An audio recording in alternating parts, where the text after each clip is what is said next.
Good afternoon. My name is Dominic Hampton, and I'm an investor, and I've been investing for 15 years in the capital markets. For 15 years in the capital markets, I'm an alumni of DePaul University, a graduate, and an investor for 15 years. And today's topic I want to talk to everyone about is credit card management and investing.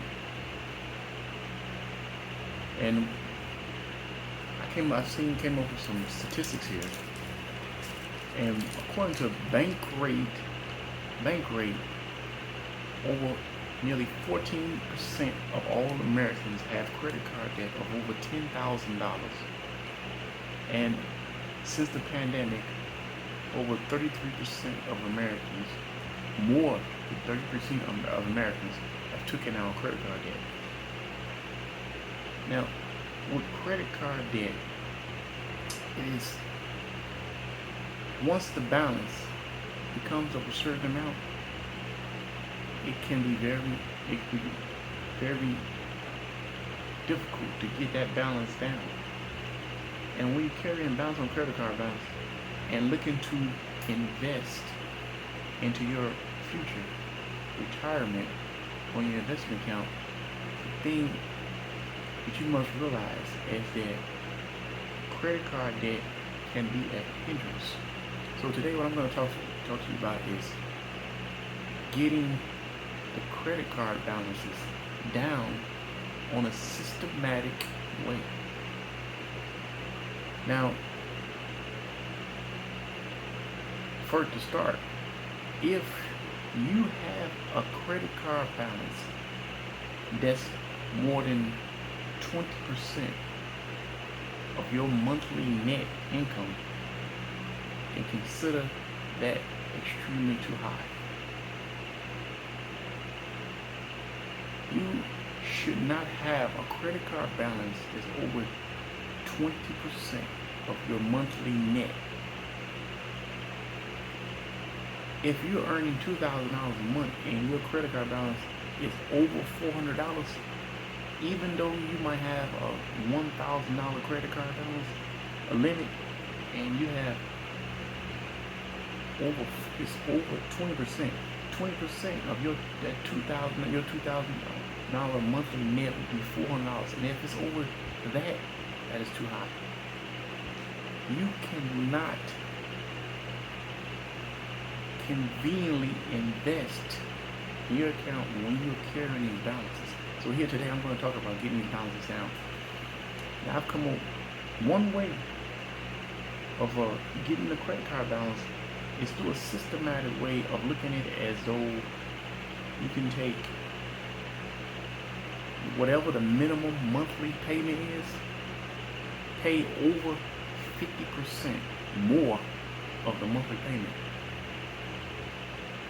And then as the time goes, you're going to pay down that balance.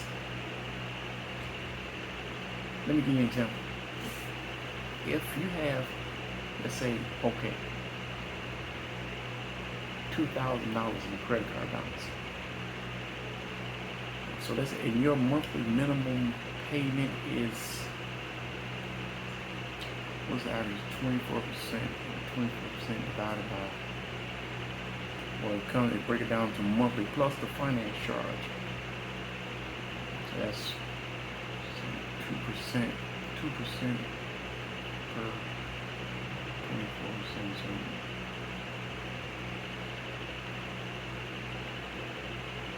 okay, so say your average monthly payment is $100.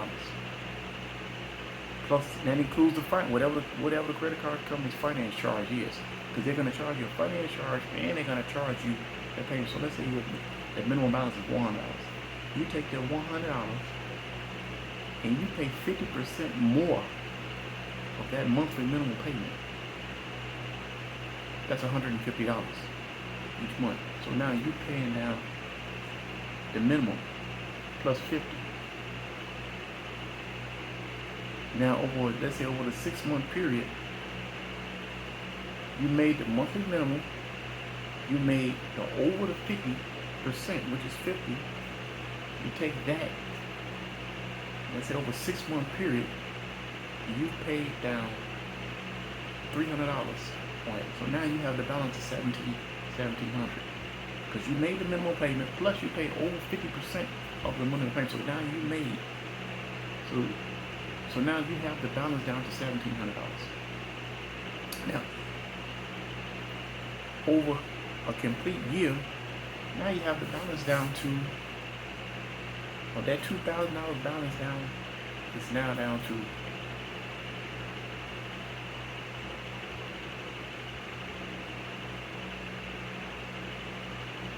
you have down to 17. Now you another 6 months, you have it down to 1,400 in just 1 year. You have it down. And here's the thing about it. As you pay down the balance, the interest actually go down as well, because the interest, the monthly interest that they calculate, it also goes down. So if after your first 6 months, after you pay down that balance to 1,700, it's not gonna, the monthly minimum is not going to be $90. So it's going to be, depending on what your car, the typical balance is an annual APR of 24. We could break that down to 2%. So that's about 2%. So we have probably go down to about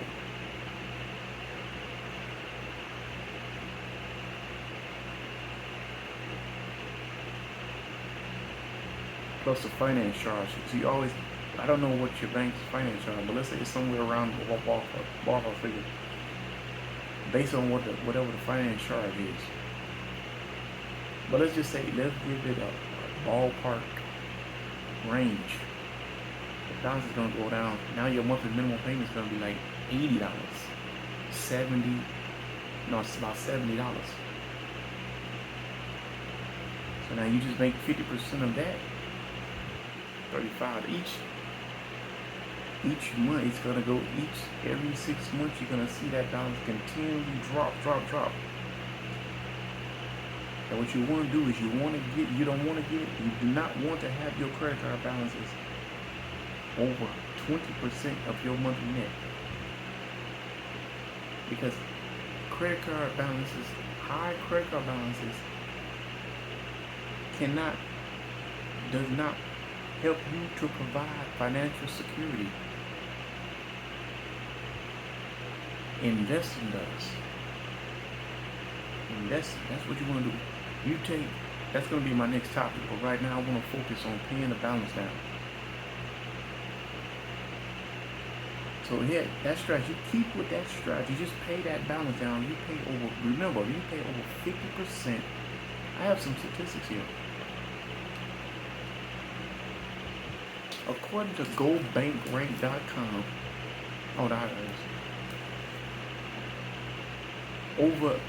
more than half of Americans have taken on more debt since the pandemic, mainly for groceries and food, because the high inflation rate. Because of the high inflation, more than half of Americans. This is serious. This is a serious thing here. Over half of Americans have taken out, since the pandemic, has taken out more credit card debt. And that's just to pay for the basic necessities. Now, how much is they putting into investment, into their future retirement, You have to invest. You have to invest. You need to invest into your future retirement. With credit card debt, you're not going to be able to do that. That's why I want to stress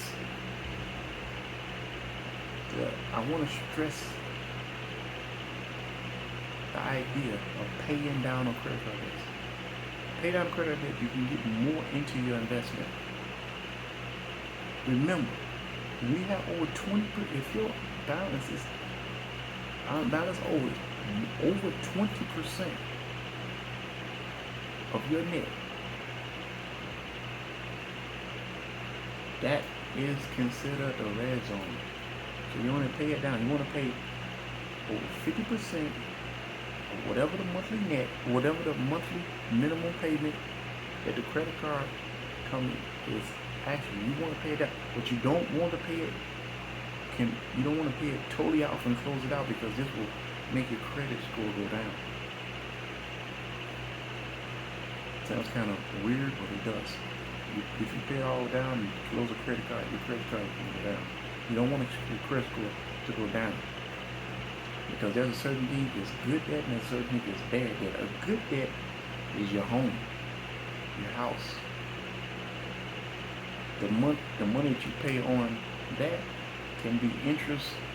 The interest that can be, there's certain things you can use as a tax deduction. That's good debt.